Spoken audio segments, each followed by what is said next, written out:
All right, let's go ahead and get started. So I'm going to shift two things around on the agenda really quickly. We're going to have the folks from the sports complex go first so that they can jump off. And then we'll go ahead and move over to Nancy with the Reimagine Nature planning process. So I believe that Lex is on the call.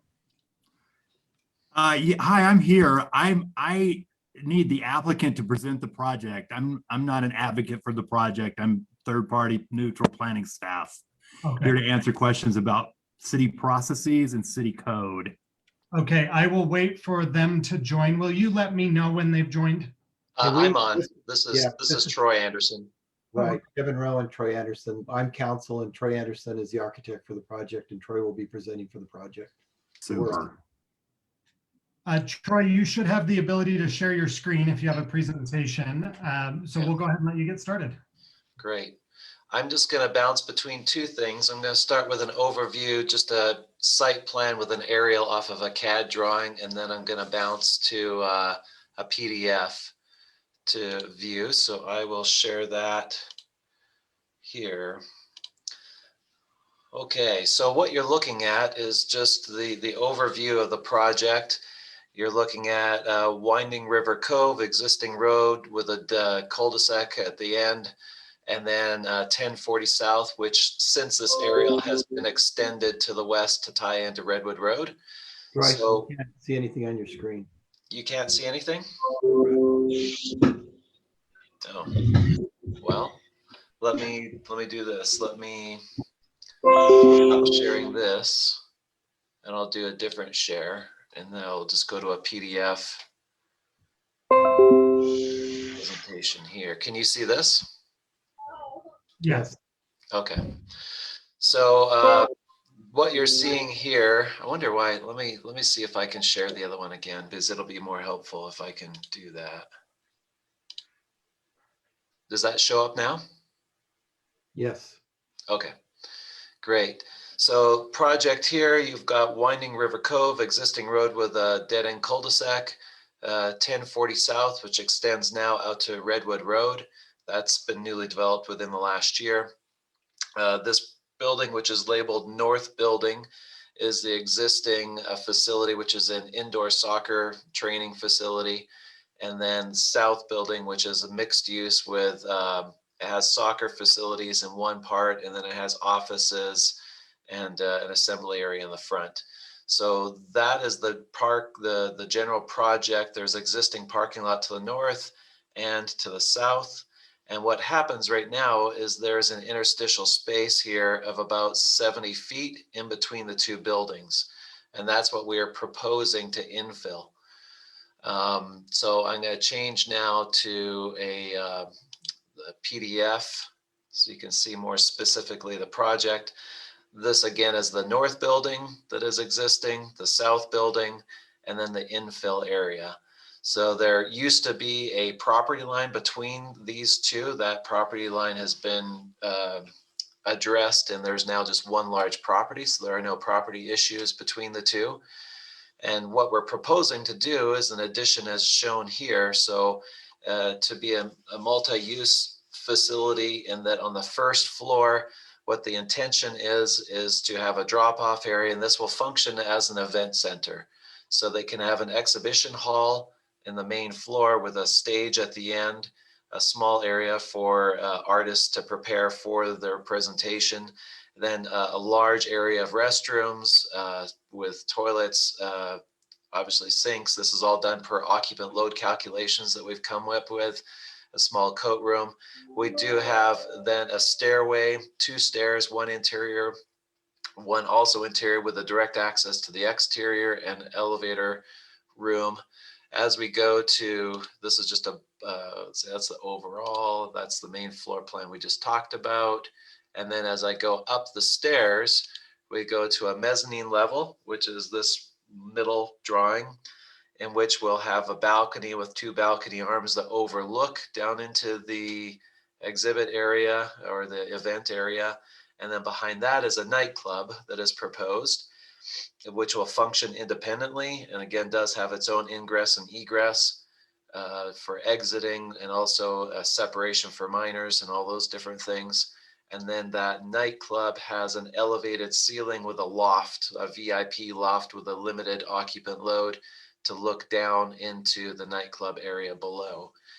The elevations that we have, this building on the left-hand side is the existing facility on the north, a pre-engineered metal building, and on the south is also pre-engineered metal building with the existing office entrance and common area. And then our infill area happens in between. So we would finish it in the same materials that were used on the front of the original soccer building, with an EFS multicolored project with a balcony outside, glass looking out to the west, ticket, windows, and entrance for the patrons at that location. And then just an explanation of the sections of the space. This section at the bottom would just be those balcony arms looking down below. Then the middle section would be through the nightclub area. So we've got some seating areas with just a dance place adjacent to it. And then this would be it through the VIP lounge area looking down below into the nightclub floor area. And then just a rear elevation of the building. So that's a general overview of the project. I'm happy to answer any questions you might have relative to the intent or the floor plans or calculations of any sort. Thank you. Any questions for Troy? And Troy, this is, just to clarify, this is over by Wallace Stegner Academy, correct?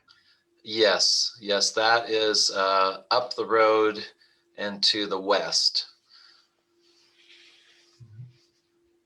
I am not seeing any questions. If Troy, would you mind stopping sharing your screen?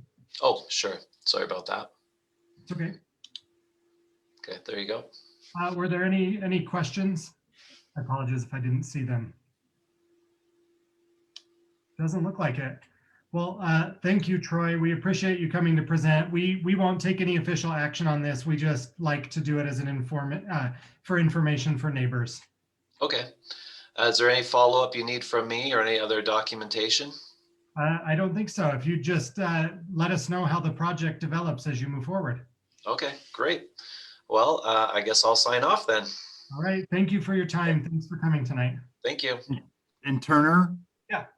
Just, we're looking for a letter or some sort of correspondence email from you regarding the project. I think I put a date in the initial correspondence to you. Okay. So I'm looking for that back before this would go to Planning Commission. Okay. All right. All right. Thank you. Thanks so much. Okay. Thank you. Next on the agenda, we have Nancy to talk about Reimagine Nature. Hi, thanks for having me. I'm Nancy Monteith. I'm with Salt Lake City Senior Landscape Architect, and I'm here to talk about our current master planning effort for the public lands divisions, and it's called Reimagine Nature. I think we were probably here last fall during our first engagement window. We are starting our second, or we're in the middle of our second engagement window, and we have a series of projects we'd really love to get your input on. I'm going to share my screen. Let's see. Can you see that? Yes, we can. Great. So Reimagine Nature is the title of our master plan, and we're working with Design Workshop on a citywide plan that's going to identify meaningful projects and initiatives that align with our values of stewardship, livability, and equity. The master plan is establishing a framework to guide how we grow and prioritize investments for the 4 public lands divisions: trails and natural lands, city parks, urban forestry, and city golf. The extent of our study here is Salt Lake City, and you can see here we have over 70 miles of trails, over 80 city parks, 108 holes of golf, thousands of acres of natural lands, and 87,000 urban forest trees. It's a citywide plan, and it's a rare opportunity to establish these big goals, long-range goals, and transformative projects. So a plan like this has a 20-year horizon with the hope that it's updated in every 10 years. So our initial study was built on the Public Lands Needs Assessment, which was completed in 2019, where we looked at sort of level of service, amenities, and did surveys for of the community and what they would like to see. And there is a real opportunity to go beyond focusing the numbers to address parks and natural lands as essential elements for better air quality, climate change mitigation, energy efficiency, and environmental justice. Last fall, we did an engagement process where we interacted with 7,000 people, more than that. And that included nearly 4,500 public surveys and city staff survey. And then we also collaborated with the University of Utah, and students did paper intercept interviews in our public spaces. And one of the things we did during this process is we monitored our responses and the demographics and the location so that we could feel confident about the representative sample. And this number of responses is considered statistically significant. So we're really excited about having this data. And this information kind of informs our value lens. What about giving some definition to stewardship, to livability and equity? Through that, we also asked the community about the goals that should drive this plan, and the words that were selected by the community through the survey were connect, welcome, protect, grow, and sustain. And you'll see that throughout the plan. And out of that will come 10 transformative projects, supporting policies, practices, and priority actions. So the goals, number one is connect, creating accessible and connected green spaces. Welcome, creating active and inclusive places. 3, protect, a commitment to stewardship. 4, expand our park system. And 5, sustain with environmental health. So we're now at a stage of the plan. Through that, we reviewed all the work and came up with 10 transformative projects. And this is a postcard. We've been also going back out to our spaces, doing interviews, inviting people to respond to the survey online. And then I'll go through those 10 projects. I don't know how I got to this. So the first one, just 5 minutes here, is a wayfinding and signage campaign that makes it easier to explore nearby parks, trails, and public spaces. So that will be, multi-language signage campaign, information and tools, learning about parks, and promoting other green space uses like libraries and school grounds as part of a connected system. Connecting the mountains to the lake is really completing the missing links in our regional trails and investing in greenways to enhance nature and creeks within the city. Connecting trails from the eastern side of the Wasatch to the foothills and the 9 Line, the Jordan River Parkway, implementing our remaining trails, and then thinking about implementing the 7 Greenways vision, connecting a connected system about kind of resurfacing our creeks. Number 3 is about reimagining our neighborhood parks. So transforming those parks into a vibrant community spaces that empower residents to contribute to their neighborhood identity. And that's really about engaging neighbors and redesigning and adding activities to parks that reflect their interests, culture, and character and history of the area. It's also about promoting volunteerism, donation, and adopt a park friends groups. Number 4 is coming soon to a park near you. So this is really focused on programming, both working with our partners to kind of curate and find more spaces and develop spaces that make it easier to program. So helping our parks, large and small, come alive with activities and events throughout the year. And number 5, meet me at the river. This is focusing, and this was a very, I think, at the top of the list for respondents to the survey. Invest in projects and maintenance along the Jordan River Parkway that will promote equity, access, scenic beauty, diverse recreation, and healthy ecology along the parkway. And that's really dedicating sort of focused investment, dollar for dollar and acre for acre, equal to some of our assets like Liberty Park. Number 6, tell our stories. Reveal the past and present stories from the diversity of our experience that have shaped this valley, giving focus to underrepresented and Indigenous people. Express these stories through landscape, structure, placemaking, and art. And we heard that a lot through the focus groups. People want to see their stories and their heritage focused in these places. And that how can we make them feel more rooted in the stories of that neighborhood. Downtown comes alive outside. This one is increasing the provision of green and active spaces downtown that'll contribute to livability and economic vitality. And this is through investing in Pioneer Park, reimagining our downtown city streets. So taking those ultra wide right-of-ways and re-envisioning them. So reclaiming, kind of bringing that automobile needs surfacing down to a functional minimum and liberating up to, in some cases, 60 feet wide to develop green space, areas for trees, active and passive recreation. And then just increase the central community park access where future growth is expected to be highest in the city. Number 8, growing our urban forest. So build our public awareness to support new tree stewardship that allows urban forestry to plant trees in all publicly owned landscapes. So that's an awareness campaign, increasing the tree planting in all our public spaces, and then also investing in equipment and resources so that we can urban wood reutilization. So we don't send this valuable wood that could be used for other things in parks and playgrounds. Number 9 is welcome to the green.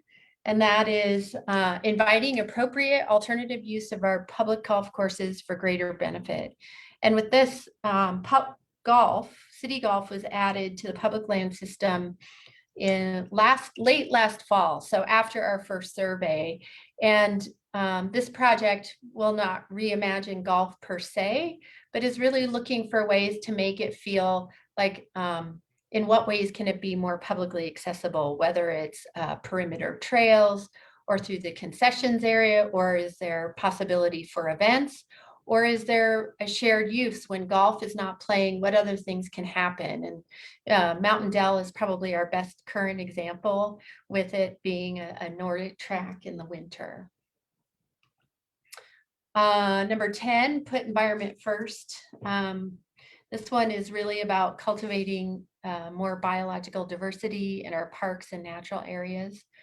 So increasing our native plant and pollinator habitat program, educational programs, education engagement, and then also increasing our landscape resiliency to climate change by reclaiming our degraded landscapes with beneficial plants, healthy soils, and habitat for birds and wildlife.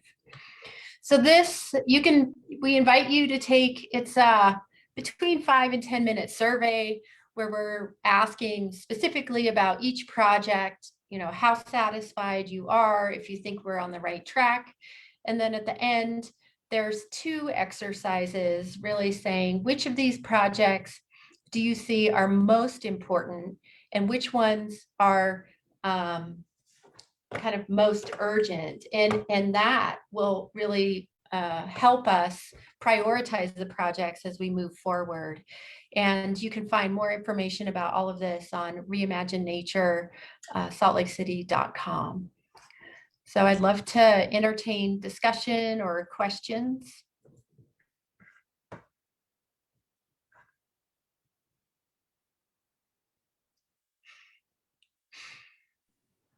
I'm not seeing any, but if you're interested, just feel free to unmute and ask your question.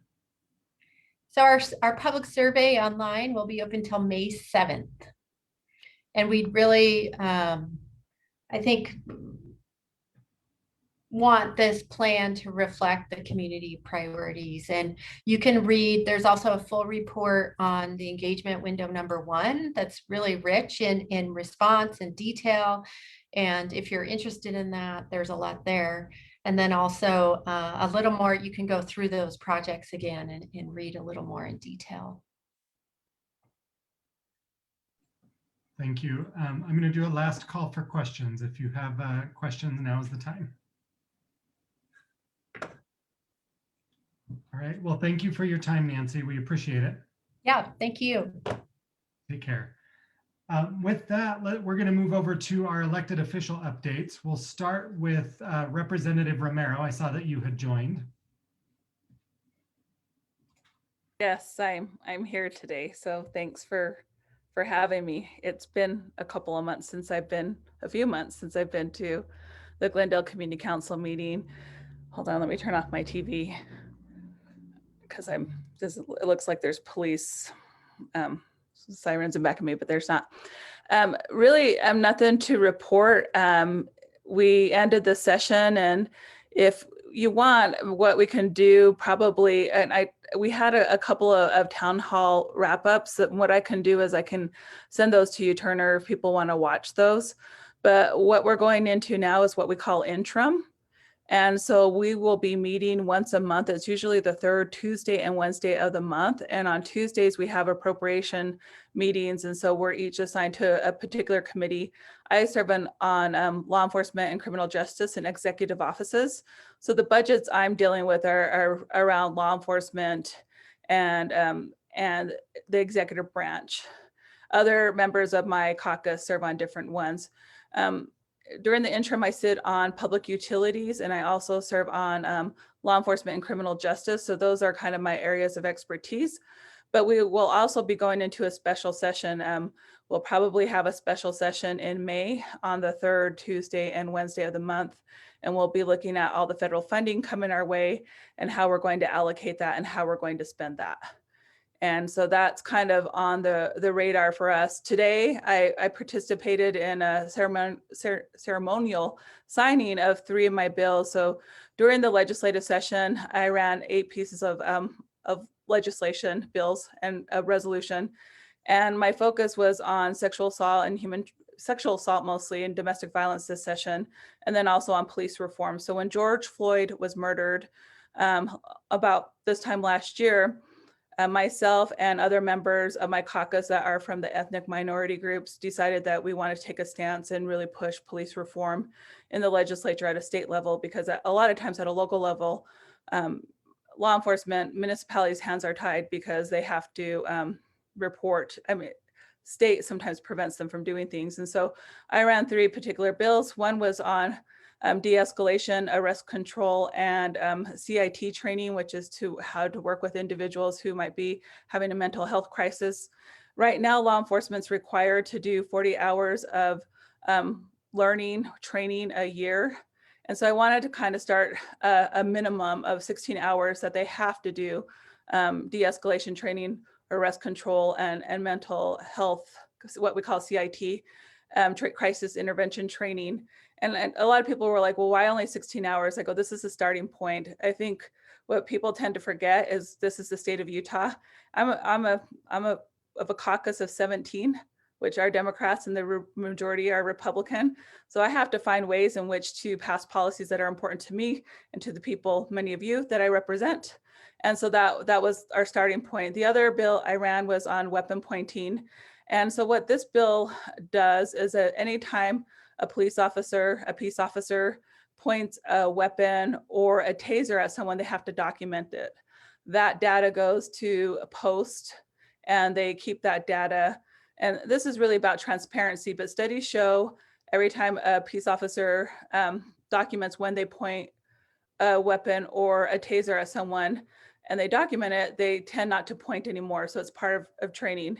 And then the last piece of the other legislation that I ran, sorry, I'm tired, it's been a long day, was on mandating that anytime there's use of force, that has to be reported to DPS, and we have a database already there. And so my focus really was on collecting the data, and that was really for transparency for us as constituents, as community members, so we can have the information, but it's also about accountability for law enforcement, so that when we look at training our peace officers, we have the data to show what we need to do. And there were many other bills, but those were kind of some of the bills I was working on. Another bill that I passed, I thought that was really important, that didn't really get a lot of attention, but I'll be working on this summer. And Turner is very aware of this, because this is something that we've tried to pass for years. But it's called the Prison Rape Elimination Act. So Utah was only one of 2 states that didn't comply with federal guidelines. And so I was able to pass that bill this session. And I'll be meeting with the Department of Corrections, Juvenile Justice Services, and the sheriffs all summer. And I'll probably be adding more legislation onto that for this upcoming session. And so right now, if there's something that any of you are interested in seeing pushed legislatively next year, this is a time to contact me. And if I can't run it, I can try to help identify somebody else in the legislature to run that legislation, because a lot of people think about the session starting in January, but by then it's already too late, because it takes time for our staff to prioritize our bills and put them together. So if there's something you're really interested in and it falls in my areas of expertise, I will, let's talk. And if not, I can refer you to someone. So that's kind of a long-winded update. Thank you. Any questions for Representative Romero?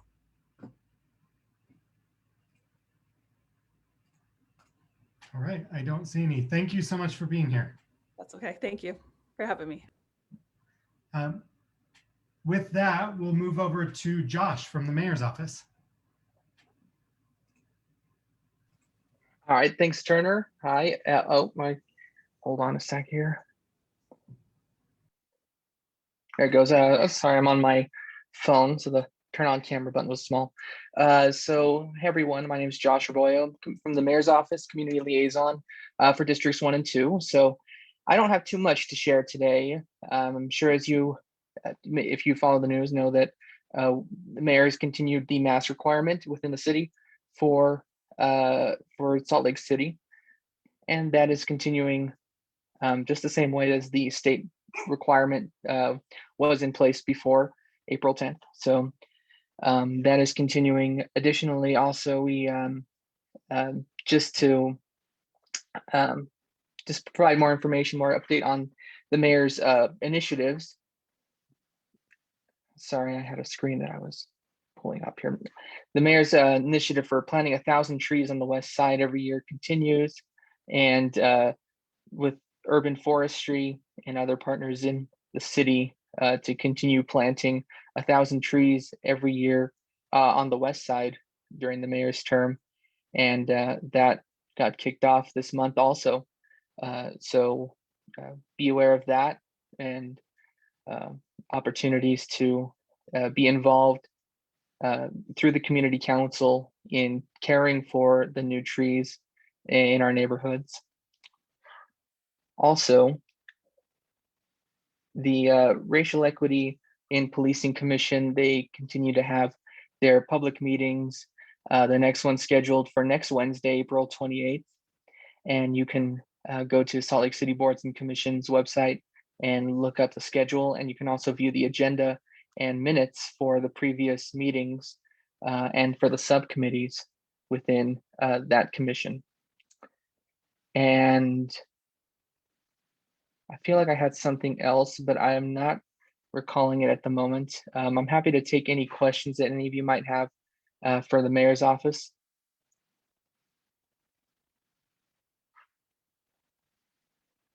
Did something pop up in the chat there? Oh, that was just the, okay. Yeah, and also on that, on the boards and commissions, we're working on getting a way to more, accessibly display the current vacancies on the boards and commissions. When you go to that website, you usually have to click on each board and commission to see if there's a vacancy and if there's a district specific vacancy. And so we're working on a way to kind of put a table there on that front page to show the current vacancies within the boards and commissions and keep those updated there so that people can be aware of those. So that'll be coming up. And any questions? No, Josh, I just wanted to point out on the mask mandates, I don't know what's going to happen during the special session. And I commend the mayor for finding that loophole and making sure that we still have the mandate here in Salt Lake City. But I'm just telling everyone right now, be prepared. It could change. I would suggest you email your family and friends and ask them to email their elected officials and ask them to allow counties and municipalities to do what they need to do for their constituency. So that could change. So I just want to prepare everyone for that. And we've already seen with the lax of the mask mandate we saw today, we had over 600 people with COVID-19. So we're just really asking, I appreciate the mayor and all she's doing to enforce that here in our city, but I just wanted to prepare people. It might change. So it's unfortunate, but I'll vote against any, I'll vote against, not fixing that. I don't want that loophole to be fixed. I want to make sure that our mayor can do what she needs to do. But I just want everyone to know that. Thank you, Representative. That's all I had. I'm sure if we have, I don't know if Councilmember Johnston's here, there's news there. I'm sure, as you know, maybe I'll let him talk about that. It doesn't look like he's on, and I don't see any other questions. Thanks, Josh, for being here. I'm going to go ahead and move on. The next thing I'd like to do is have Detective Oliver give an update from Salt Lake City Police Department. Okay, Turner. Sorry, again, it's super dark in my car, so God, that was creepy. I'm just going to turn the video off. Sorry. Are there any questions, concerns, things we need to look at, things that maybe happened over the weekend that you're concerned about? I just wondering if you could talk a little bit about the person that was killed in street racing and what's being done to address that. Yes, and I actually just sent Representative Romero a question about if street racing was being talked about up on the Hill. So we've had street racers out on the west side for, well, it's been around since the beginning. It's just gotten really active out on the west side, and we did have at one of the locations a death over the weekend. They figure the impact was about 100 miles an hour. So they are definitely causing some issues out there. We've had some measures in the past that we've been able to use, but due to funding, those measures have run out. We have to wait until the next funding cycle, which is in July, to start those back up. So from now until July, it's going to be a little bit scary out on the west side. So at least on the weekends. If you've seen some of the news, they have what are called carnivals, or like in Los Angeles, where they'll shut down streets and intersections and they'll just be a chaotic scene. Numerous people have been hit by cars, and that's just something we don't want to see happen here in Salt Lake. But yeah, that was a sad situation last week. I wish we could have prevented it. There's just nothing we could do about that one. The industrial area is rough. There's some parts out there that I've seen wrecks at in excess of over 100 miles an hour. There's some people that survived that. So it's pretty crazy when you have a roll bar and people are wearing full suits and helmets and in these cars that shouldn't be on the street that are on the street. So that's something we're really going to need to look at over the next little while. With news also down at Glendale Circle or I guess it's Navajo Circle. Is it Glendale Circle or Navajo Circle? I can never remember. I think it's either or. Okay. Well, both of them. We had a SWAT call out there over last Friday, I think it was. And then a gentleman was arrested on a federal warrant, and it was peaceful. It ended peaceful. So that was pretty much the exciting news in District 2 in the last little week, besides some of the other issues that we've just talked about. Are there any other concerns or questions? This is Angela again. I haven't been here for a while now. I'm talking a lot. Just questions regarding the Jordan River Parkway and just activity around there, because I do walk the parkway in the morning. And in particular, I think I saw Turner cruising on his bike on his way home one afternoon. And there's a particular spot by the Fife wetlands. And it's just, I just have concerns, and I can talk to you offline about that And I don't know if you noticed what I was noticing, Turner. Yeah, it looks like it's like open fires, and I don't know if it's a camp or if it's just kind of a gathering place, but yeah. I think it's a camp. And my concern is not necessarily the camp. My concern is other stuff that I've seen going on there when I'm walking by. Yeah, I have been on that parkway a couple times this last week, and there are a lot of concerns that I've brought up as well that we need to be aware of. There are a lot of tents along the camp, along the trail, all the way down to 2100 South. So that's one of the things we're going to have to be looking at with the health department. I've also noticed that there's a little bit more activity behind Smith's.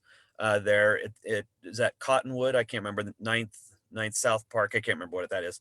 And then the Fife Wetland, and then the 9-line trail. So those are the areas that we're concerned about. We do have a west side. Well, it's not a west side. It's a bike squad. It's about 5 officers that are on bikes that usually hit Jordan River and some of the main parks in District 1 and 2, the west side. They usually hit them 1 or 2 times a week. So we don't have a lot of access to that. There's just a lot of parks in the city that they're trying to patrol. But yes. Yeah, and my concern isn't about people camping. And my concern is about other activities going on and just things I've observed.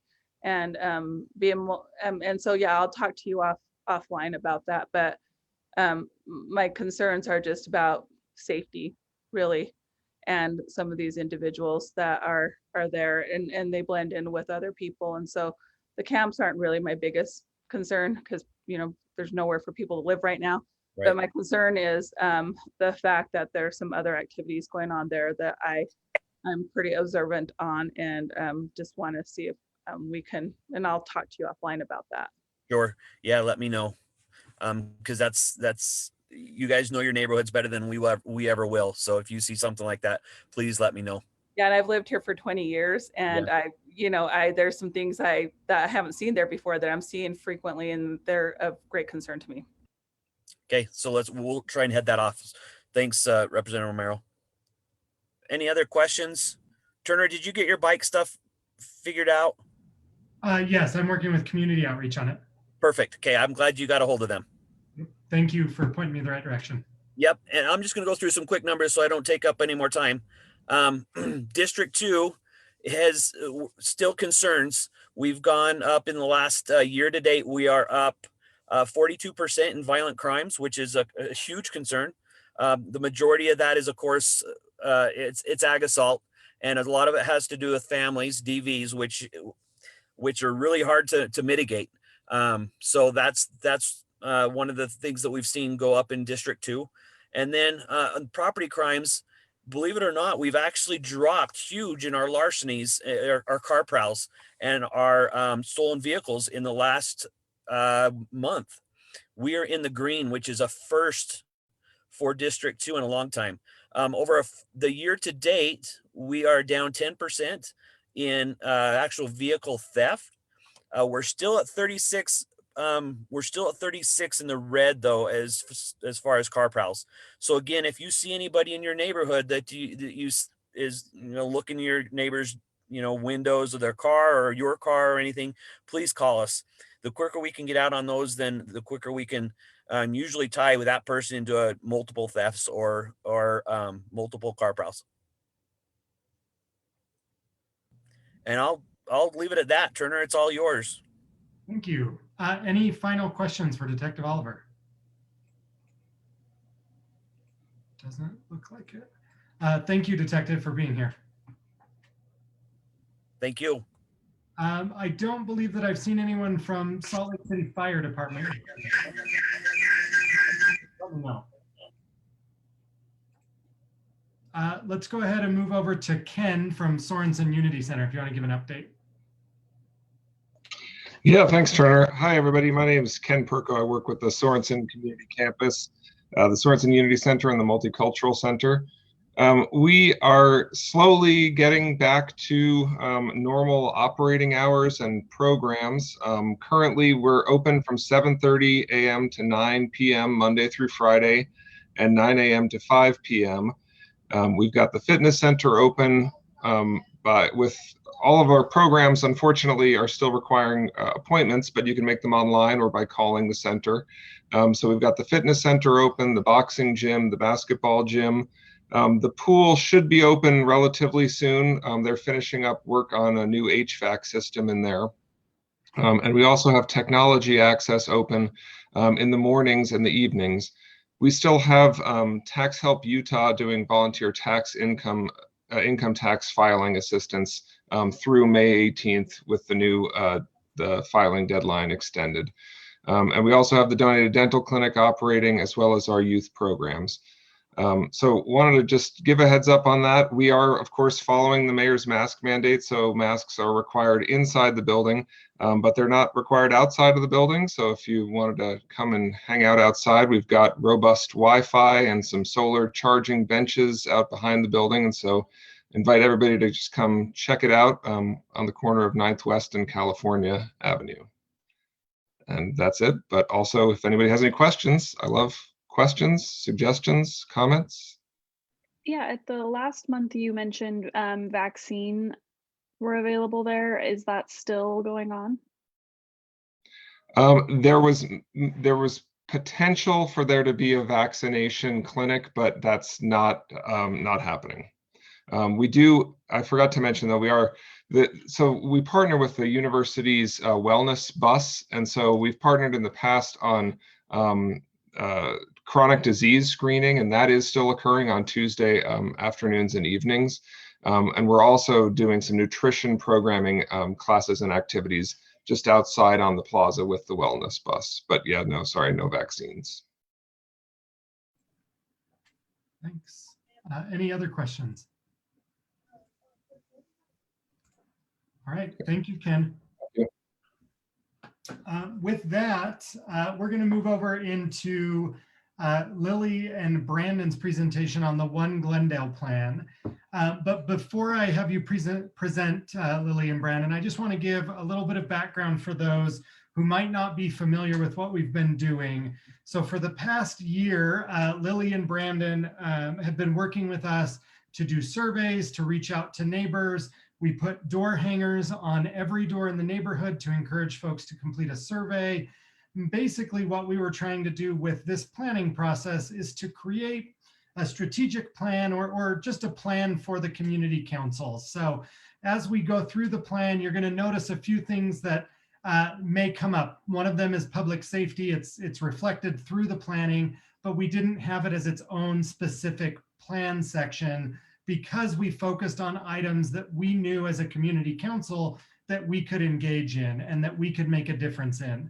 That being said, we have new folks from the university that will be working with us for the next year. And one of those students will be working with us on developing some community-driven safety planning. So figuring out ways that the community council can work on public safety issues. There are some historic issues with Neighborhood Watch and programs like that focus so much on surveillance that we're looking at different styles of programming, but it was honestly just too much of a lift to put in this planning document. This one focused on things that we knew that our volunteers, our neighbors, and that the community council board could focus on. So I just wanted to frame that so that as Lily and Brandon are presenting, you understand why we've been doing this process and then how the plan will be used. So basically, once the plan, once this presentation is done, at next month's meeting, we're planning to approve the plan as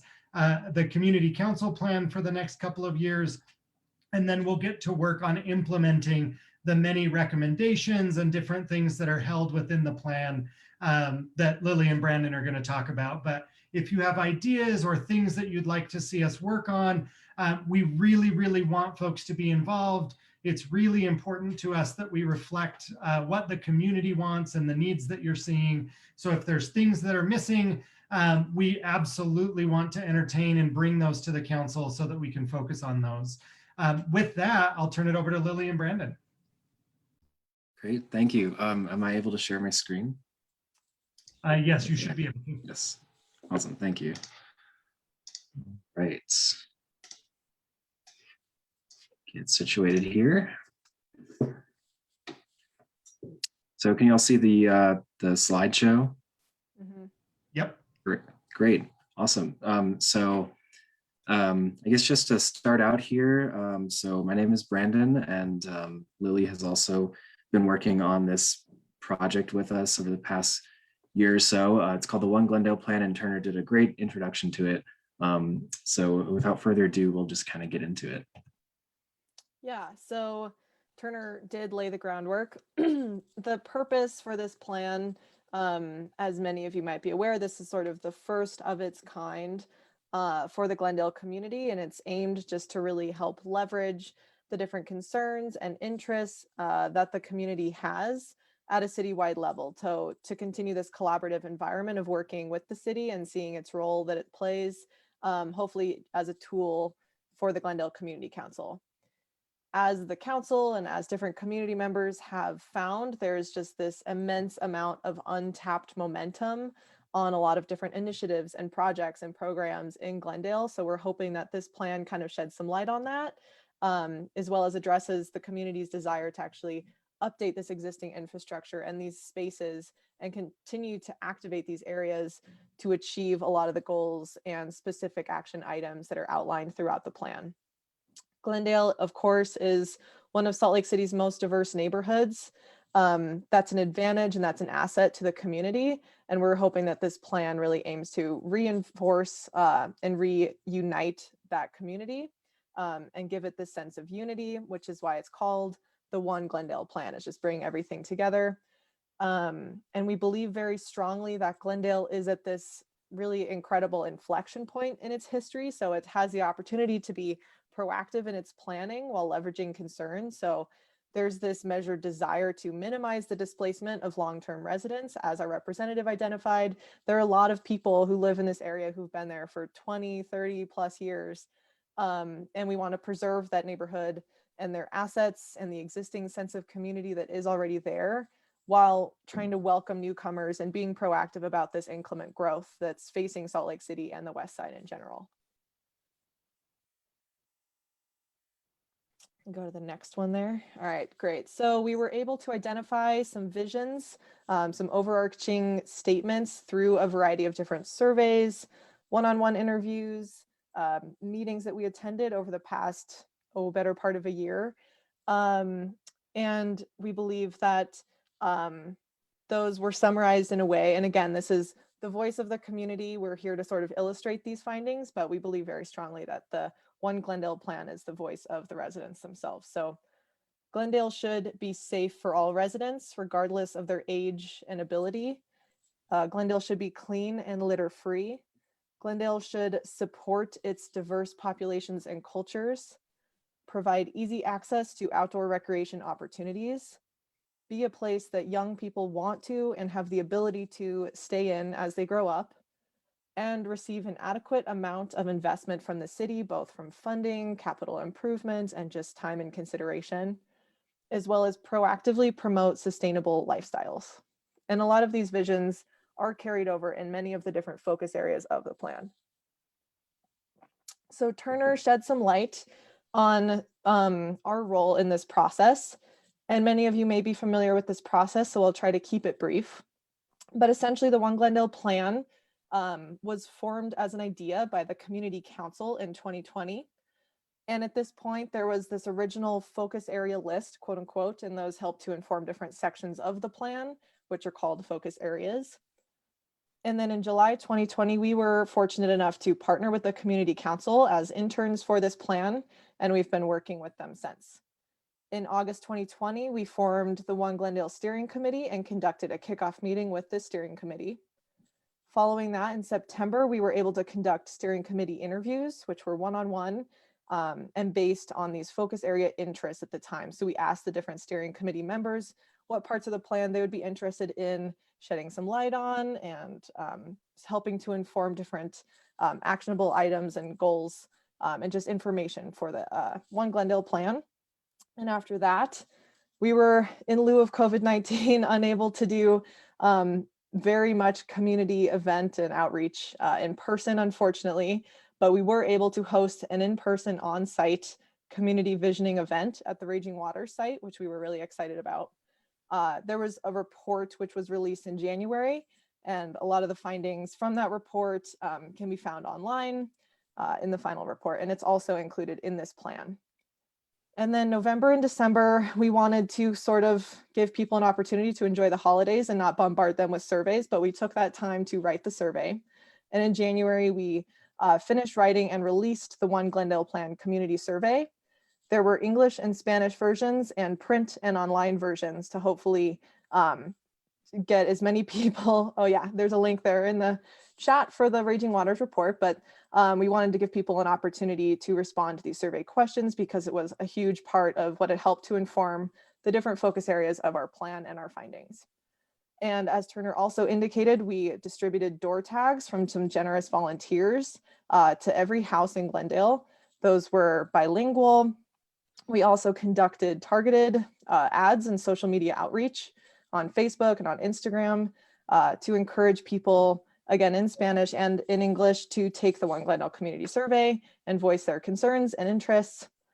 In March, we were able to analyze and draft these survey responses and start drafting the One Glendale Plan, and to continue to collect feedback on this draft from the Community Council, from the community members, and from our partners with the University of Utah. And in April, we've been hard at work sort of incorporating the feedback we've been able to get into the final deliverable. And we are closing in on crossing some T's and dotting some I's on our final One Glendale Plan deliverable, which will be released in May 2021. All right, so just kind of moving into some more of the, I guess, the body of the plan. We're going to kind of go in order of what the plan document itself will do. So we'll start off with just a little bit of background about Glendale, and I won't talk too long because obviously you all live in the neighborhood and you know a good amount of information about the neighborhood. But just to kind of set the context, Glendale is obviously a pretty large geographic area. If you've seen the boundary, you see on the map down there, it basically goes from I-15 all the way to the western edge of the city. And then the 9 line is kind of the north boundary, and then the city boundary on the south forms the southern boundary of Glendale. It was once a community that was redlined back in the day, at least the residential part of Glendale. So this is kind of a systemically racist process that basically resulted in the federal government homeowners loan corporations saying that like areas, certain areas of the city, including most of Glendale, should not receive any sort of funding from lenders for people to buy houses. And so you can kind of see the effects of this a little bit today still, but we've come a long way since then. And Glendale is now one of the city's most diverse neighborhoods, which is one of its assets for sure. And the neighborhood is now facing some challenges related to the high rate of growth in the Salt Lake region, and we're doing this plan to kind of like get in front of those issues and face them at the community level. There's a number of existing plans and policies that we reference in the plan to kind of set the stage as well, and just make sure we're not duplicating any efforts here. Plan Salt Lake is the city's master plan for the whole city. There's a number of transportation plans and ordinances. The street typologies guide is one of those things that's I think just wrapping up or just came out. Reimagine Nature is what Nancy talked about earlier. It's the public lands plan. The West Side Master Plan covers Glendale and Poplar Grove. It's kind of just like a sub area plan that covers those two communities. And then the Northwest Quadrant Master Plan also does cover a part of the western edge of Glendale and some of those industrial areas. We also mentioned some ongoing neighborhood plans and projects like Keep Glendale Beautiful, which is a process that's kind of been going on concurrently with the Glendale plan. The Three Creeks Confluence is something in the neighborhood that's just about finished, I believe. Last time I was there a week or two ago, the bridge was still closed, but it looks like they're pretty close to wrapping that all up.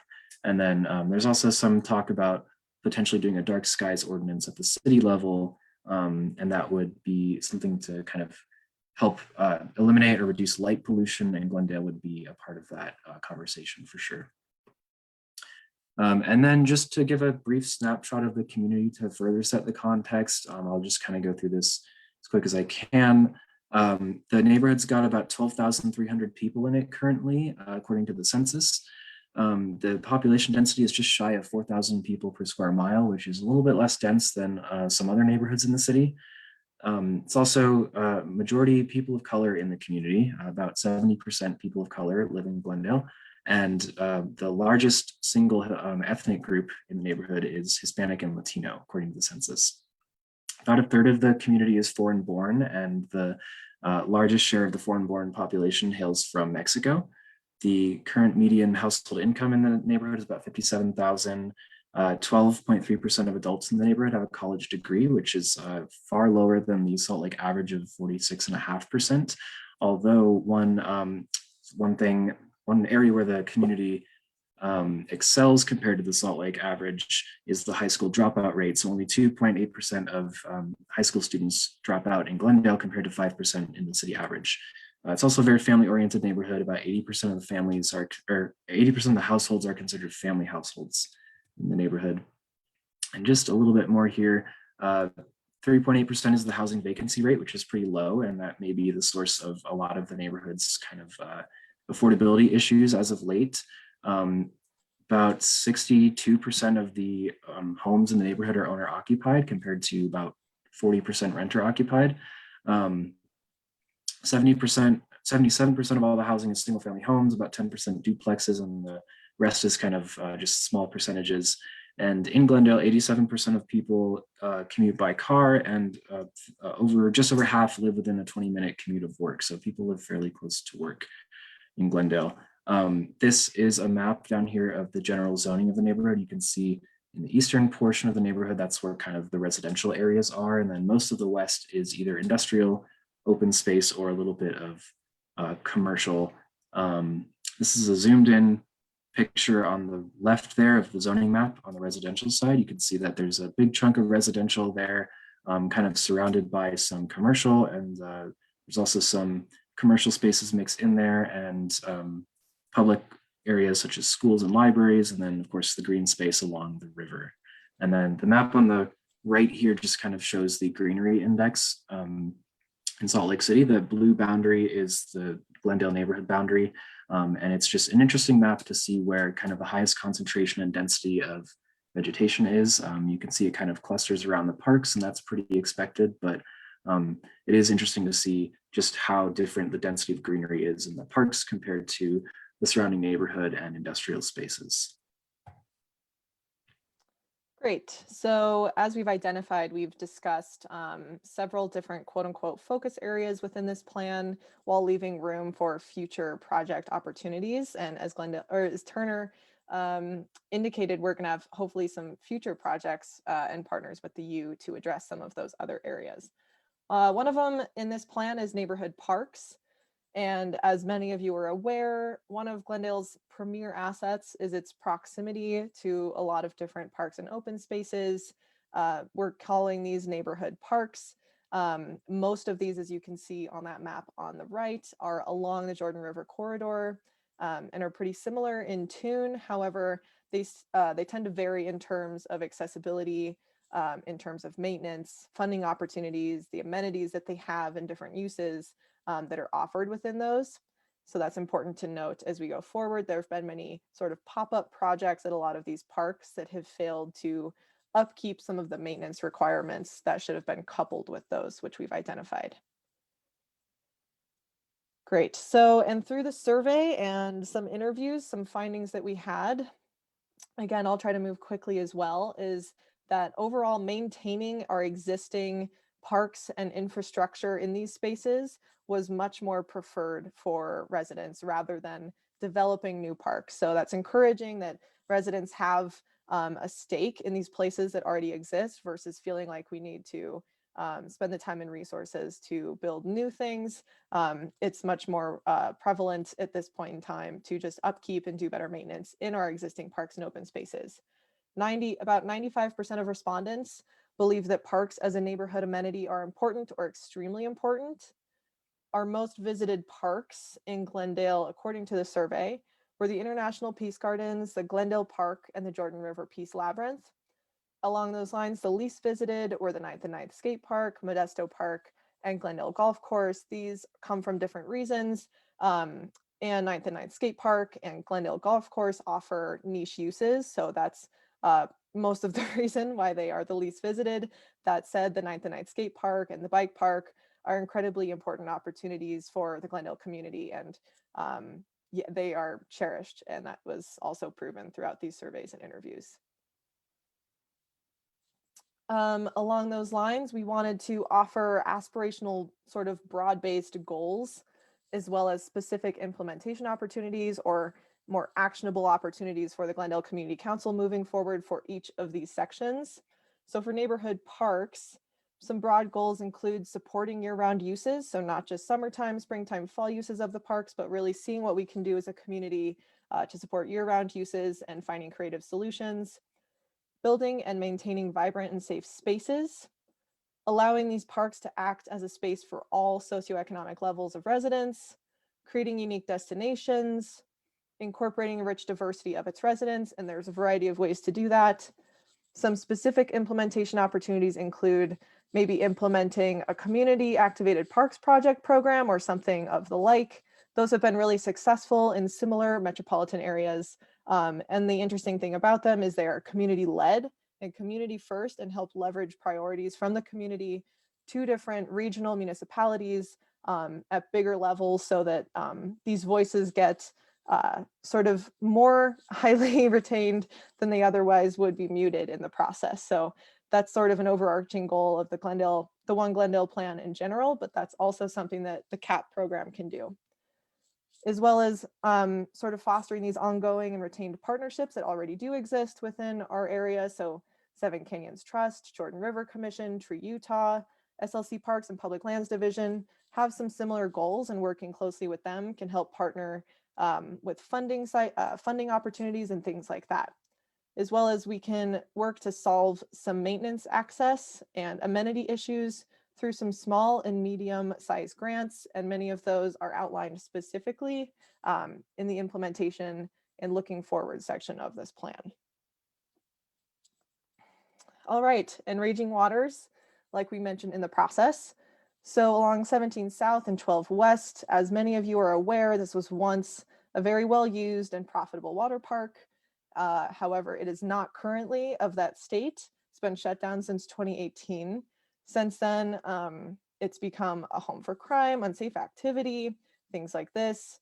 It's gotten stripped of many features, which are now unusable, and there's 24/7 security on site through SLC.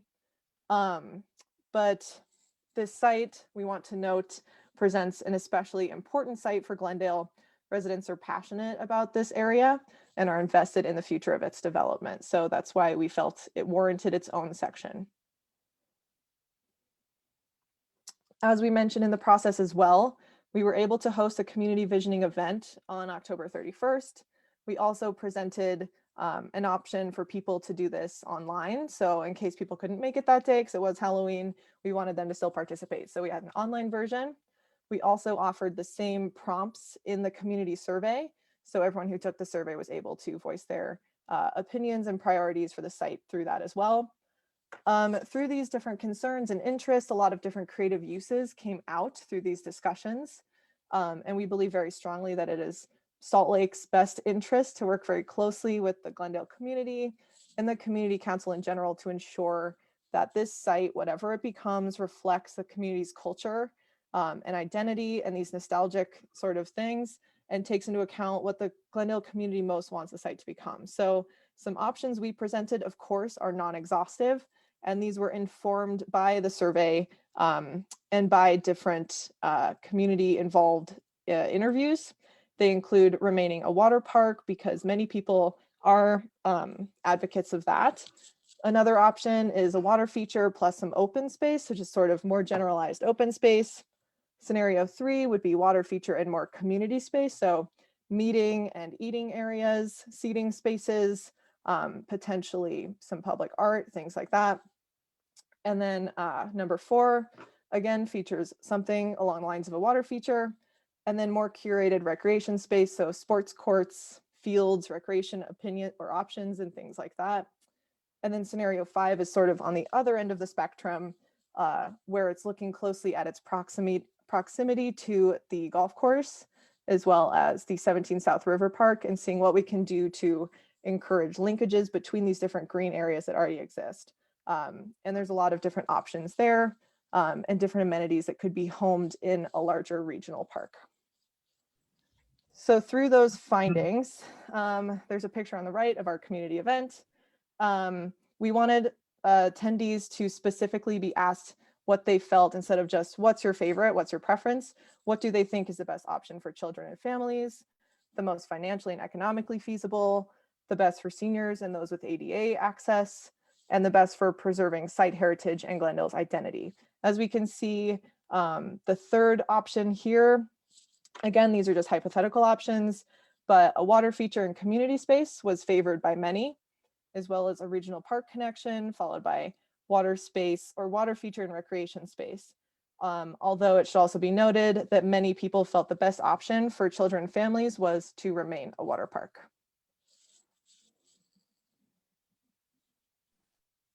Great. So moving on to our section about the Jordan River and Trail.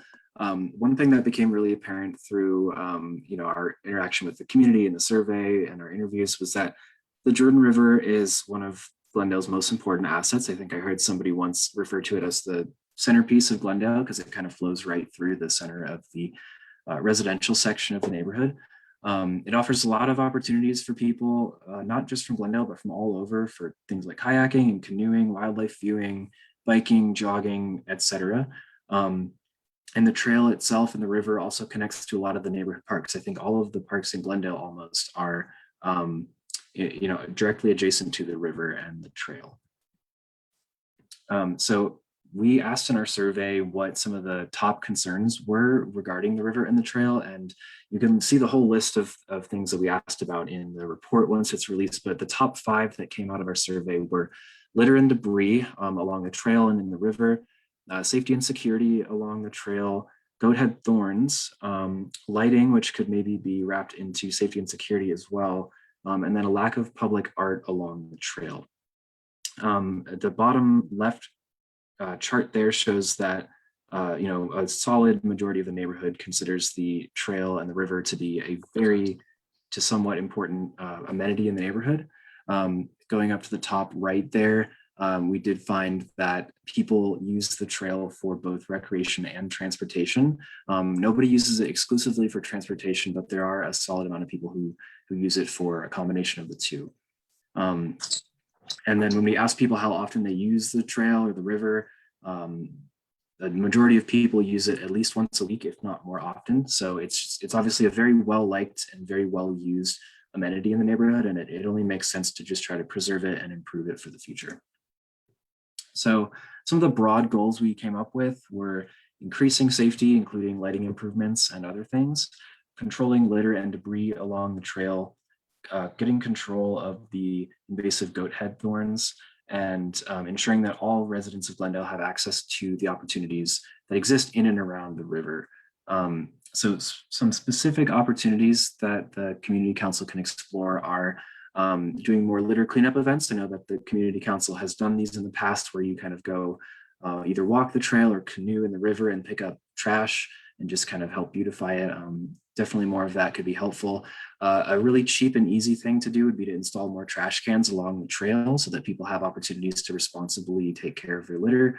The city also has an Adopt a Spot program where an organization or an individual can adopt a section of the trail and kind of take care of it and make sure it's in good condition.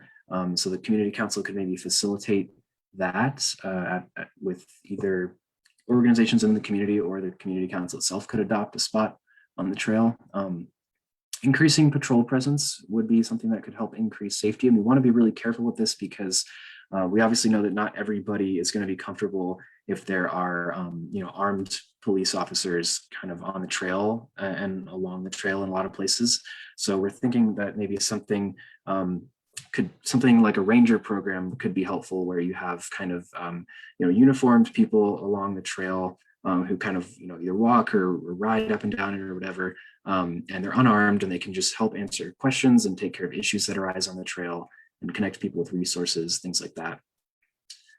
We also think it would be a good idea to maybe partner with Volunteers of America and the Road Home for homeless outreach along the trail. A lot of people mentioned that there are a lot of homeless encampments along the trail, and it sometimes doesn't make people feel the most comfortable using the trail, and that's valid. But the most important thing that we need to remember is that we should probably be connecting people with resources when they're most in need.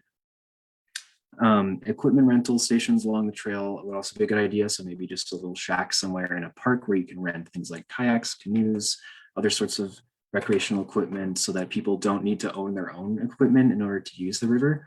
And just a goat head removal program, possibly partnering with the Jordan River Commission on that, because they do some of their own work with goat head removal. That's a great opportunity to kind of help alleviate that problem. Transitioning into transportation, this is another one of the most common issues and complaints that people have in the neighborhood. Some of the major concerns are around speeding, poor connections across I-15, limited transit options in the neighborhood, and just general safety along the roadways. There are a number of assets that Glendale has in terms of transportation, and those include good freeway access. So obviously you've got access to the Interstate 15, Interstate 215, as well as the freeway along the southern edge of the neighborhood. There's seems to be bike lanes on most of the major streets in Glendale. They're not always the highest quality bike lanes, but they are there, and they can be improved upon for sure.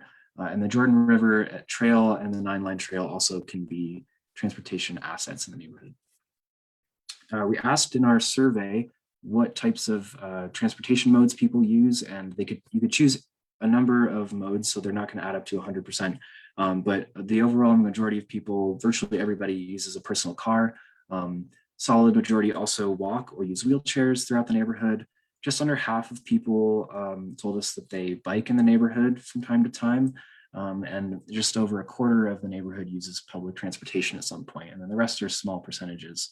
Most people seem to think that it's, well, actually, there's a mix of results here as to whether or not it's easy or difficult to get around in the neighborhood.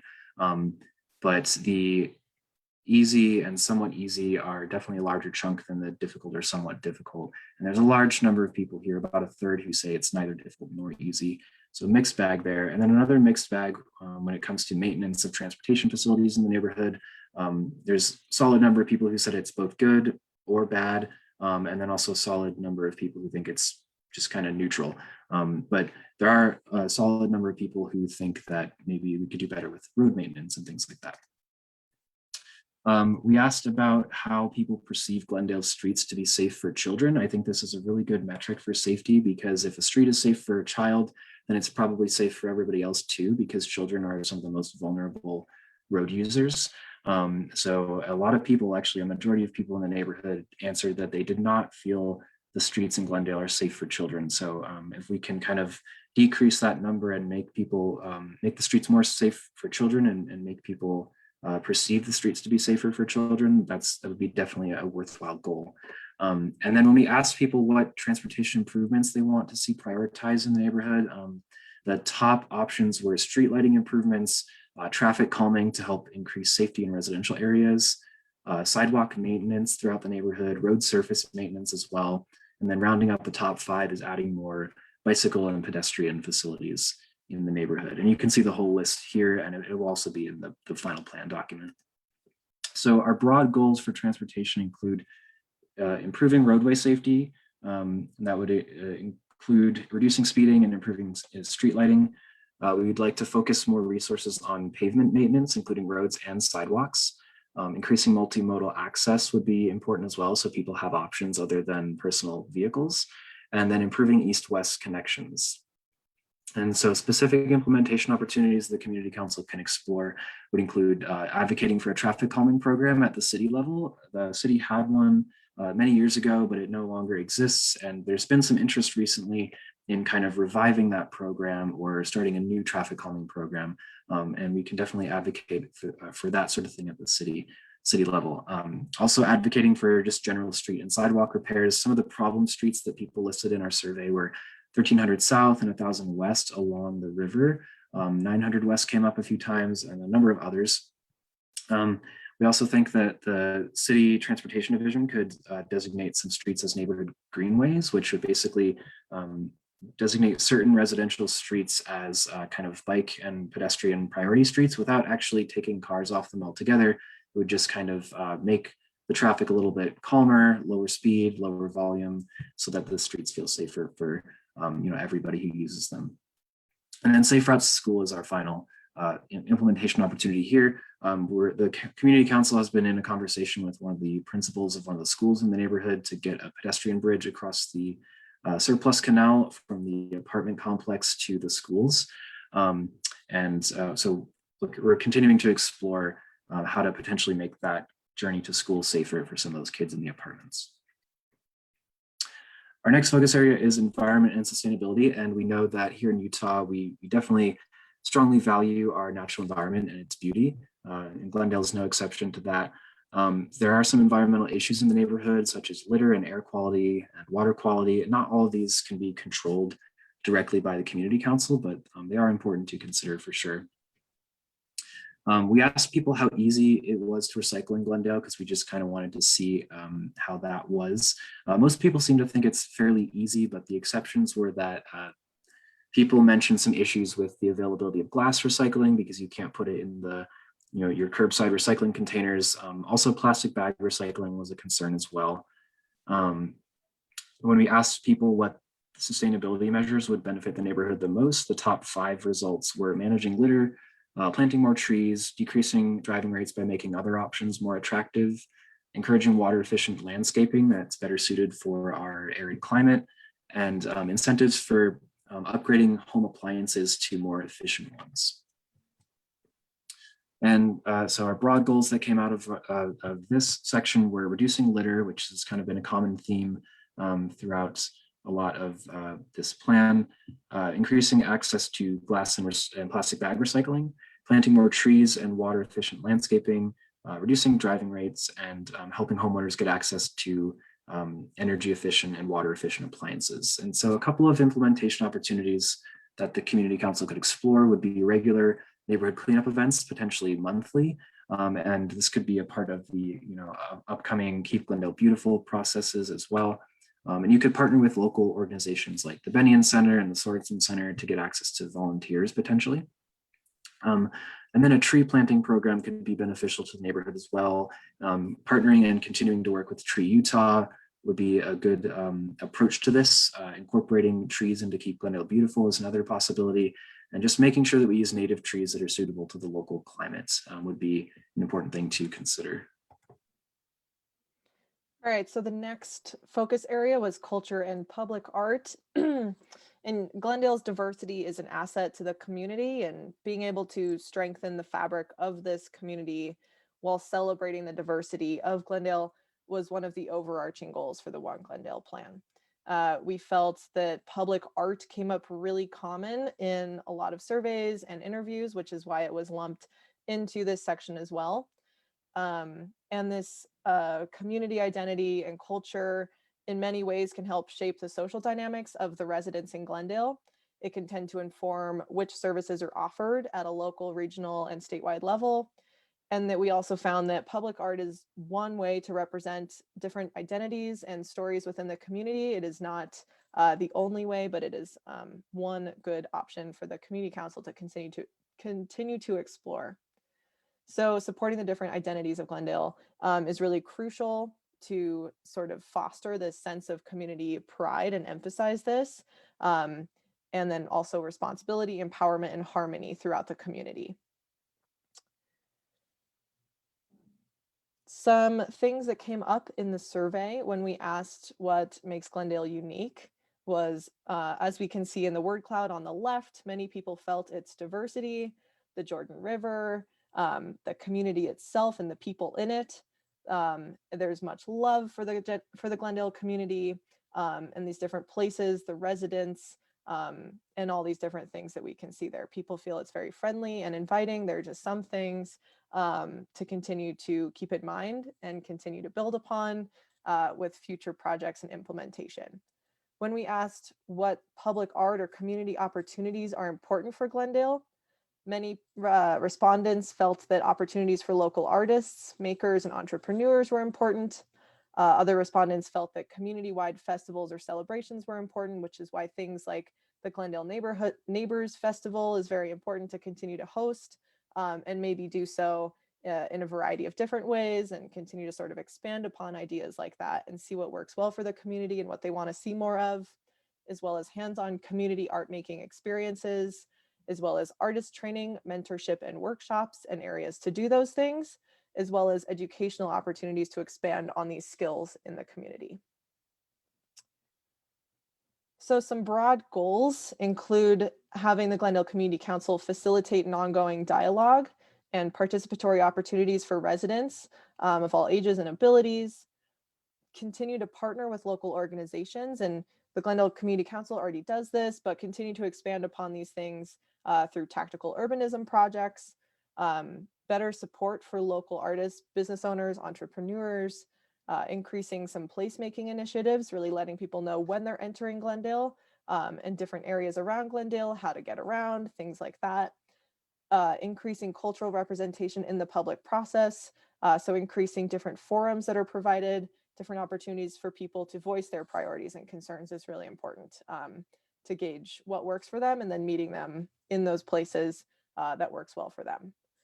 And building off of that, some specific implementation opportunities include continued partnership, as we've mentioned time and time again, with these different opportunities for events and places and local organizations that we do, but can continue and should continue to work closely with, including, of course, but not limited to, the university neighborhood partners. The Glendale Neighbors Festival, as mentioned, is a really important opportunity for the neighborhood, increasing farmers markets and places for people to grow and obtain fresh local foods. Salt Lake City's Arts, Culture, and Events Fund, which is through the city, the ACE Fund, that can continue to sort of fund and provide opportunity for these events to expand.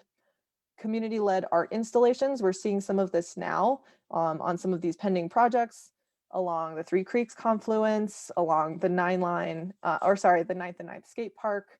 But as the Raging Water site and other parks continue to evolve and see programming from the citywide level, it's important for the Community Council to continue to partner with these different municipal government agencies and departments to try to leverage these different community identity and cultures throughout those processes.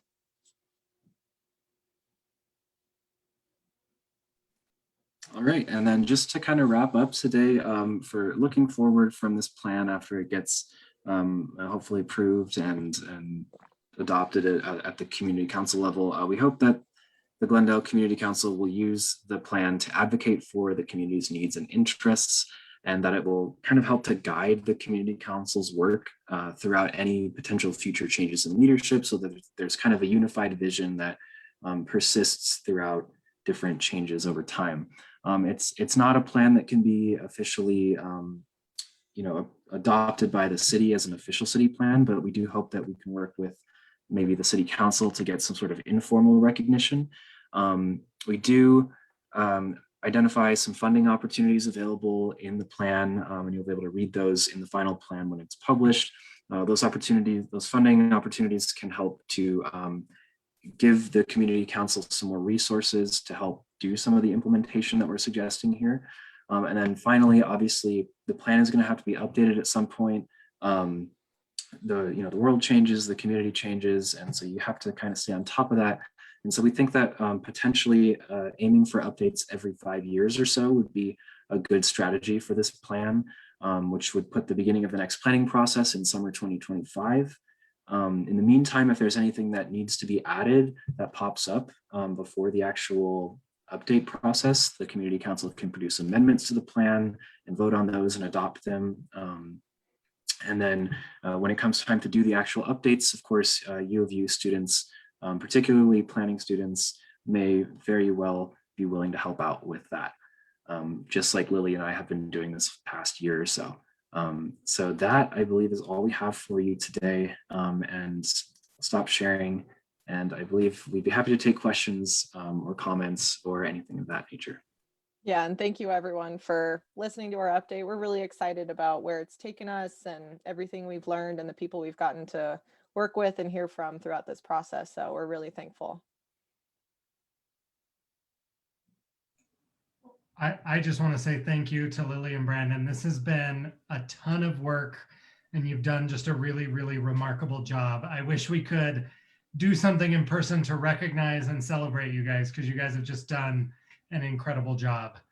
I'll wait until other folks have a chance to weigh in or ask questions before I kind of give my last little bit about it. Thanks, Turner.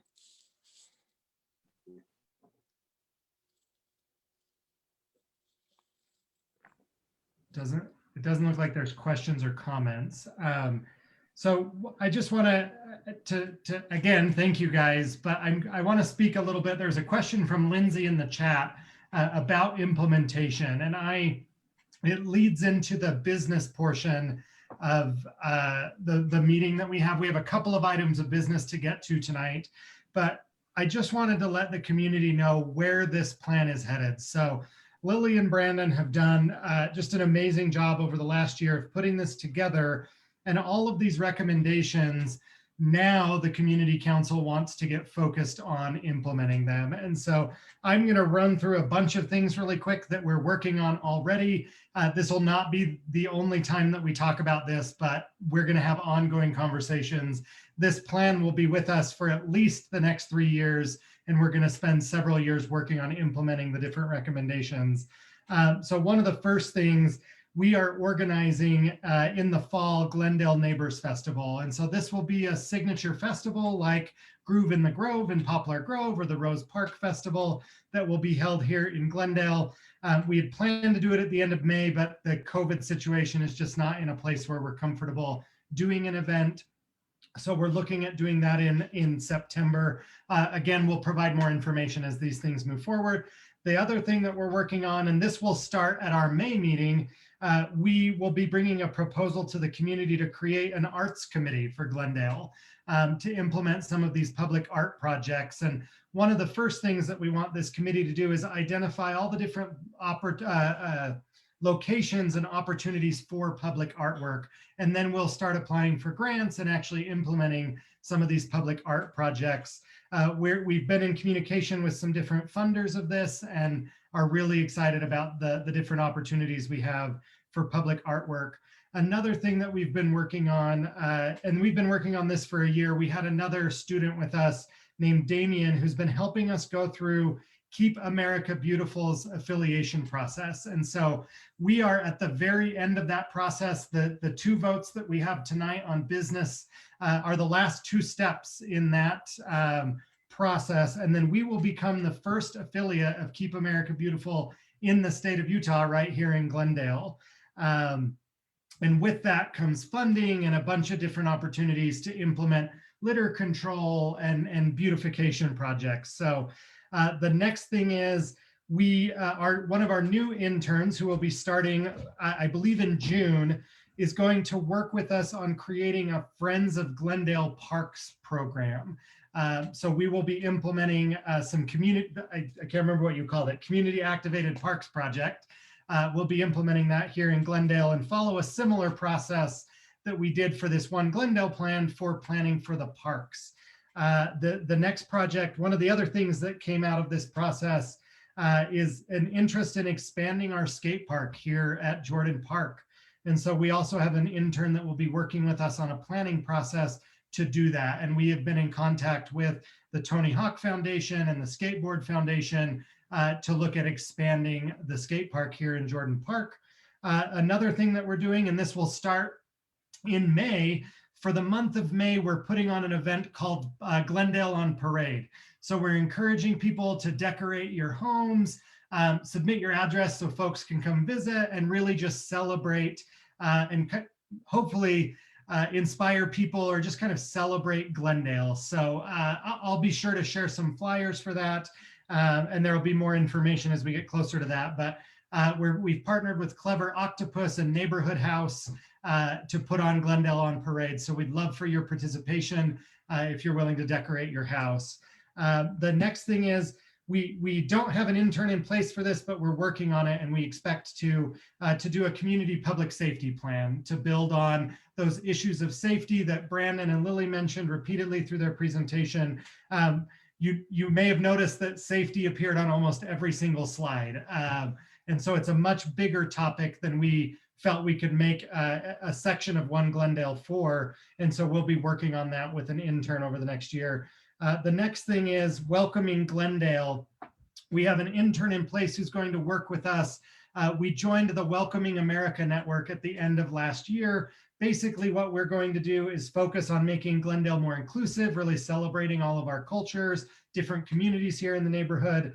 And we'll have an intern working with us for the next year, working on that project as well.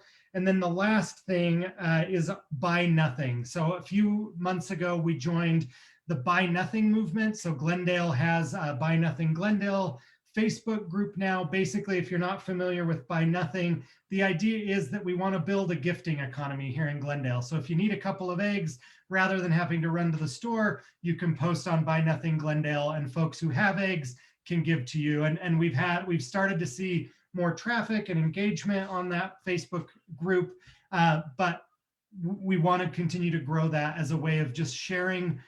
They say share the abundance or give from abundance. So the idea is that folks don't have to go buy things, that we can give things away and use a gifting economy to bring the neighborhood together. The one thing I want to say about all of these opportunities, I say it all the time, but it really, really is important to us that everyone be involved. So we really want board members, we want people to be on all of these different committees, and we really want folks to be involved. It matters at a really fundamental level that people get involved, that you learn about leadership, and you don't have to have experience to get involved with anything, just interest. The community council exists to provide that kind of training and support. So if you're watching the recording of this, or if you're here on Zoom and you want to get involved, we want as many people as possible to get involved. We have so many opportunities to get involved, and ultimately implementing all of the goals of this plan and bringing the neighborhood together is going to take a lot of volunteers. So if you're interested, please reach out to us. And we really will depend on volunteer support to get all of this done. With that, thank you, Lily and Brandon, again for your presentation.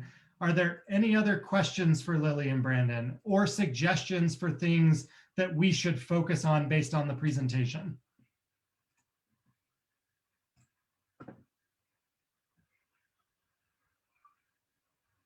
All right. Well, thank you, Lily and Brandon. I'm going to move into the business section of our agenda really quickly. So I'm going to switch the view as well. So we have two items of business tonight. The first, one of the issues that we've had in Glendale, and I've brought this up a few times over the last couple of years, but between there was an election in 2016 that was pretty contentious. Those of you that have been here a long time will remember that.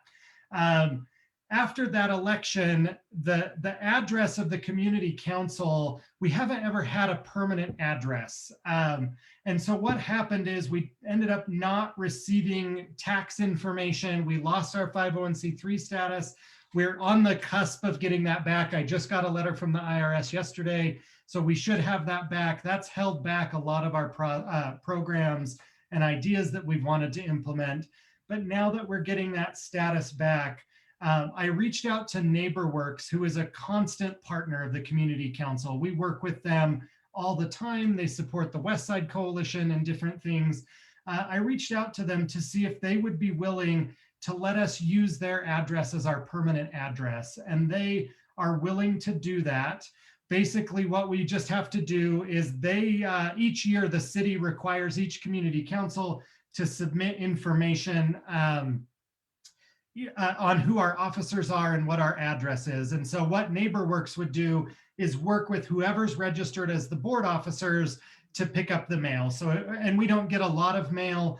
It's usually checks or grants or official documents, that kind of thing that we have to have a permanent address for. So what we'd like to do tonight, if the community is comfortable with it, we would like to vote to make the NeighborWorks address, which is 622 West, 500 North, up in the Marmalade District, as our permanent address. And then from now and forever, the board will have an address to send mail to. And if we get grants or that type of thing, it will just make sure, currently we've been using my address. Before me, we were using Dane's address. And it just seems to make sense that we have a permanent address that doesn't change with each board election. So that's the first thing that we'll be voting on tonight. And then the second thing, we, as part of our affiliation process with Keep America Beautiful, we wanted to put together just a resolution, just saying that the community supports cleaning up and focusing on neighborhood beautification, that we support Keep Glendale Beautiful. And so that's the second thing that we'd like to vote on tonight. Just having a resolution from the community saying, we support Keep Glendale Beautiful, we're going to maintain that. And then we can move forward with that project. So I'm happy to answer any question on these two proposals. If there's no questions or comments, what I'd like to do, just because Zoom is a little weird for votes, is I'd like to entertain a motion and a second.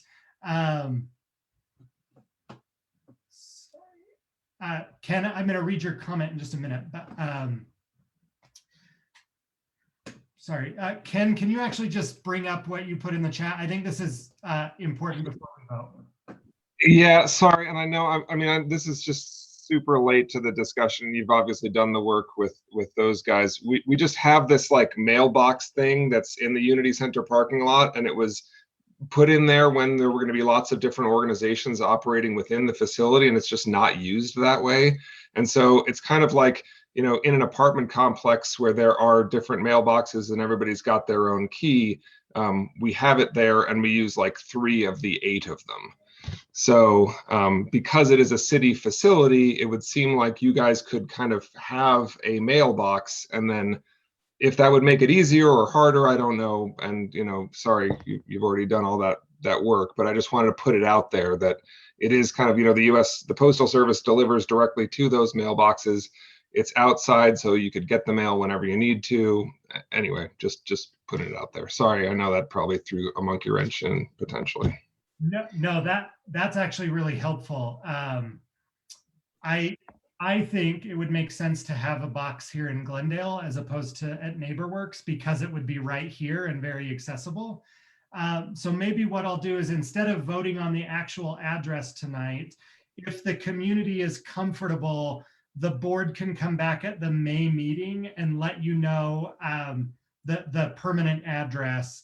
But we can pursue, maybe we can reach out to Ken and pursue that process, and then find out what that would entail, and then come back to the community in May with the decision that we made. Yeah, this is Angela, and I am a voting member since I live in Glendale, even though I have like 7 community councils in my district. But that makes sense. That's what the Sorensen Unity Center was built for. It was for community. And so that just would make sense that you have a PO box there and it's in the neighborhood. So it's truly representative of our community council. Yeah, I think that makes a lot of sense. Thank you, Ken. Sure. For folks that are on the call, is there any concern about either of those options? We'll pursue having the mailbox with Ken, and I'll reach out to you after this meeting, Ken. Great. Doesn't look like it.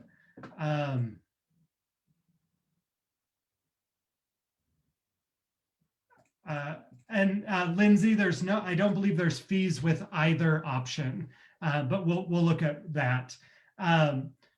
So votes are always super weird on Zoom, and I apologize for this, but what we need to do is entertain a motion. And so what I will do is I will move that the community council board pursue getting a mailbox with Ken. And if for some reason that doesn't work out, that we'll reach out to NeighborWorks and establish a permanent address that will then come back and report to the community in May. Are folks comfortable with that? Second the motion. Cool. So with that, if there's no opposition, I'm just going to move or I guess decide that the Motion passed. I apologize for how much I'm fumbling this. Voting is super weird on Zoom. So the next thing is the Keep Glendale Beautiful resolution. We have had an active committee meeting for several months to plan our cleanups and to go through the affiliation process. We just did our litter index at the end of March. So this is the final step for us. We'll follow the same process. If there's a motion and a second, we can then move forward. And unless there's opposition, we will approve this by acclamation. The one exception I'm going to say, we will go through this one more time. And if we notice misspellings or grammatical errors, we'll fix those before we submit it. But any discussion or question on this resolution? Great. Well, if it's okay with the community, I'll make a motion that we approve the Keep Glendale Beautiful resolution. Is there a second? I'll second. Thanks, Gina. And seeing no opposition, I'm going to rule that the motion passes. The last thing that I wanted to talk about tonight, and this is the final bit of community council business. The bylaws allow for committee chairs to be appointed by the board. And my concern about the process that's in the bylaws is that it's not very democratic. Essentially what happens is, as the board, we can make a motion at community meetings to appoint committee chairs. And what I wanted to do, since Keep Glendale Beautiful will be a standing committee, Welcoming America, or Welcoming Glendale is also a standing committee, it makes sense that the folks who are involved in those committees should maybe put forward a nominee to be the chair of each committee, as opposed to having the board do that. Maybe when we're starting a committee, it makes sense for the board to put, an interim person in place, but we'd like to have a more democratic way of nominating our committee chairs. So I just wanted to flag this. What we're going to do as a board is we're going to explore this process and come back with a proposal. But I wanted to let the community know that we're going to look at doing this. It may take a bylaws change, which I know has been contentious in the past, but we'll be transparent about it. We'll discuss it at multiple meetings before a vote ever takes place. But if you are watching and you have ideas for how we should conduct these committee chair elections, we would love to hear that feedback from the community. So if you have ideas, please let us know in the next couple of months. And like I said, we'll bring a formal proposal, we'll vote on this, and we'll discuss it at length, but I wanted to bring it up tonight. I really appreciate everyone sitting through this long meeting. We've gone very long tonight. Thank you, Lily and Brandon. Thank you, Representative Romero, for being here. Thanks, Ken. Thanks to everybody for being here. Julie, I wanted to see if you wanted to give your update that is in the chat just verbally, so that folks who are watching on Facebook could hear the update that you mentioned. Yeah, I can definitely do that. Yeah, I'm a community engagement intern here at NeighborWorks Salt Lake. Our organization works with residents and the Salt Lake City government to assist with mortgage payments. We also do home improvement loans. So I posted the link to our website and our resources during COVID in the chat, but I'm not sure if people on Facebook can get that.